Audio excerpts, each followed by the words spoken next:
Hello दोस्तों, मैं समय मस्तानी। आप लोग देख रहे हैं हमारे अपने यूट्यूब चैनल गीत संगीत हिट को। तो मैं आ गया हूँ एक और नए वीडियो में, एक और नए सॉन्ग के साथ। आप लोगों को थंबनेल देखकर पता चल गया होगा कि ये सॉन्ग किस ट्रैक पर होने वाला है। तो चलिए वीडियो को स्टार्ट करते हैं।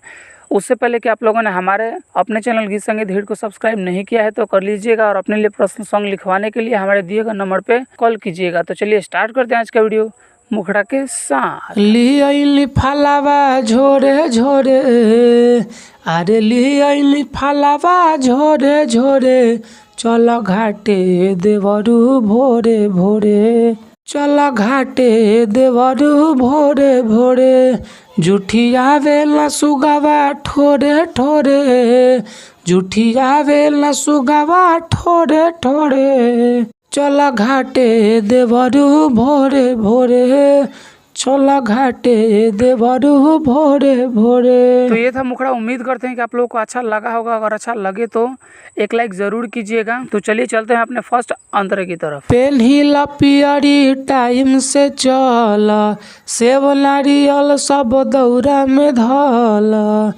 अरे पेन्हिला पियरी टाइम से चल, सेब नारियल सब दौरा में धल, मिली दया से में हरी गोरे गोरे, मिली दया से में हरी गोरे गोरे, चल घाटे पदेवरू भोरे भोरे, चल घाटे पदेवरू भोरे भोरे। हमारा फर्स्ट अंतरा। उम्मीद करते हैं कि आप लोगों को बहुत ही अच्छा लग रहा होगा। अच्छा लगे तो एक लाइक ज़रूर कीजिएगा और चैनल को सब्सक्राइब कर दीजिएगा।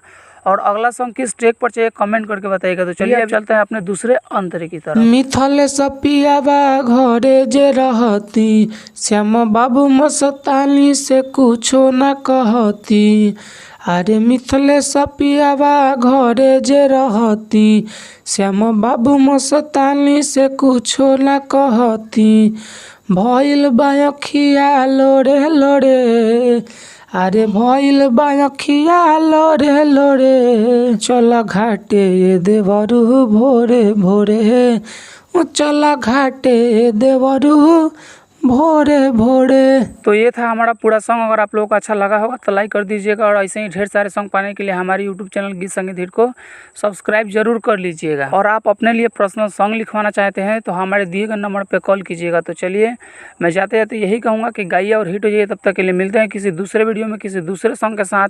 तब तक के लिए नमस्कार।